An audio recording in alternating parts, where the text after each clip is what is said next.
Alguns crimes são capazes de chocar o mundo inteiro por conta de sua brutalidade. Mas nessa lista, o que mais choca mesmo é quem foram os autores dos crimes. No vídeo de hoje, iremos ver 8 crianças que cresceram na prisão por conta dos crimes que cometeram.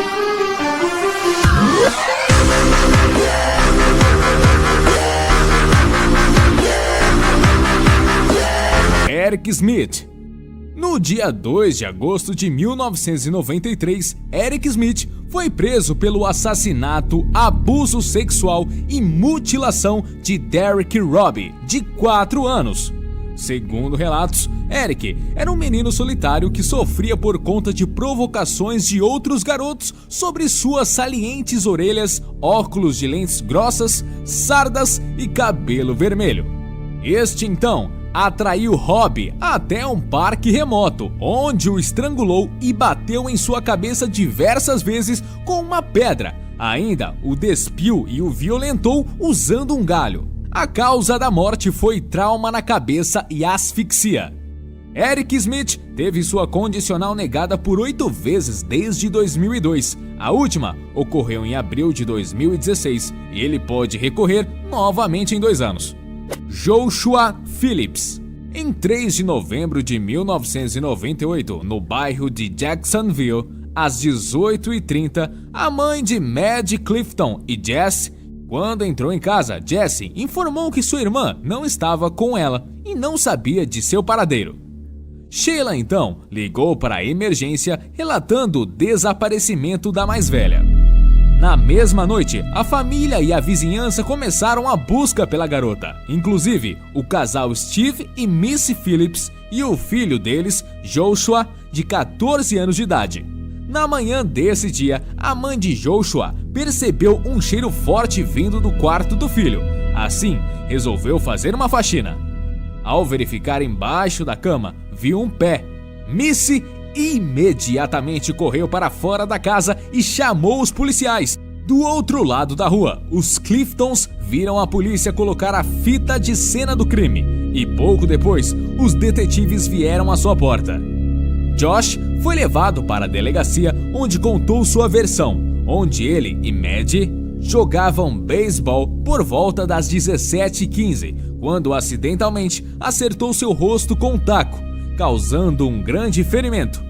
Maddie então caiu e começou a gritar, fazendo o garoto entrar em pânico e levá-la para seu quarto, onde a acertou mais 2 vezes na cabeça e em seguida a esfaqueou 2 vezes na garganta. Barry Dale. Em 1996, na escola Frontier Middle School, nos Estados Unidos, Barry Dale Lowkite, de 14 anos, atirou em 3 pessoas durante uma aula de álgebra, sendo 2 alunos e um professor. Testemunhas do acontecido relatam que Barry estava em estado delirante antes dos tiros e, de acordo com a investigação, o garoto foi influenciado pelo videoclipe da música Jeremy, do Pearl Jam, onde um jovem problemático comete suicídio em frente aos colegas e professores. John Venables e Robert Thompson. James Burger Patrick morava em Kirkby, na Inglaterra, quando foi assassinado em 12 de fevereiro de 1993, quando tinha apenas 3 anos. Nesse dia, Denise Burger entrou com seu filho na Strand Shopping Center, na cidade de Liverpool, na Inglaterra. Ao entrar em um açougue dentro do shopping, com alguns segundos de desatenção, a mulher não conseguiu encontrar o filho novamente. Denise entrou em desespero e logo todos os guardas do shopping procuravam pelo garoto, mas em vão. Durante a investigação, o que mais causou estranhamento foi o depoimento de 38 testemunhas que diziam ter visto uma pequena criança chorando enquanto ia com 2 outras crianças maiores em direção ao local onde o corpo de James foi encontrado.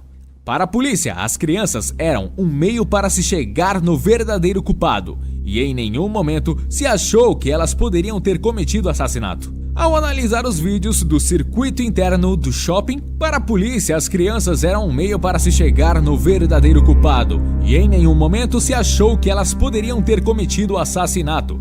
Ao analisar os vídeos do circuito interno do shopping, a polícia observou duas crianças que observavam por horas outras crianças. Esses vídeos deixaram os investigadores de boca aberta, pois observavam os passos de supostos assassinatos, mas eram crianças.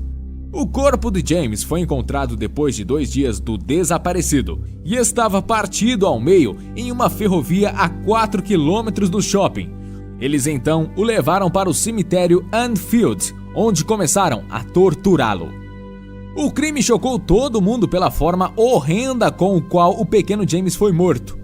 Os garotos foram levados sob custódia e seus pais tiveram de ser transferidos para diferentes partes do país com novas identidades após sofrer ameaças de morte. Em novembro de 1993, os dois rapazes de 11 anos, Thompson e Venables, foram condenados, tornando-se os mais jovens assassinos do século XX. Mary Bell. Em 1968, a garotinha tinha apenas 10 anos, mas ainda assim foi capaz de estrangular Martin Brown, de 4 anos, e deixar seu corpo em uma casa abandonada. Como as mãos de Mary eram muito pequenas, a perícia não encontrou marcas que normalmente são associadas com estrangulamento, e por isso, a morte do garotinho foi considerada acidental. A garota poderia ter escapado impune se meses mais tarde ela não tivesse cometido o mesmo crime. Desta vez, a vítima foi Brian Howe, de apenas 3 anos. Neste segundo crime, a garota foi ainda mais cruel e após estrangular o pequenino, ela ainda mutilou seu corpo utilizando uma tesoura quebrada, chegando a desenhar em sua barriga a forma de um M. Quando foi pega pelo assassinato de Brian Howe, a menina confessou que era responsável pelo assassinato de Martin Brown. Ela passou por um tempo na cadeia pelos crimes e foi solta em 1980. Desde então, não houve relatos de crimes que ela tenha cometido, além destes. Christopher Pittman. O garoto, mesmo aos 12 anos, já causava problemas como fugir de casa, brigas e tomava antidepressivos receitados por um médico.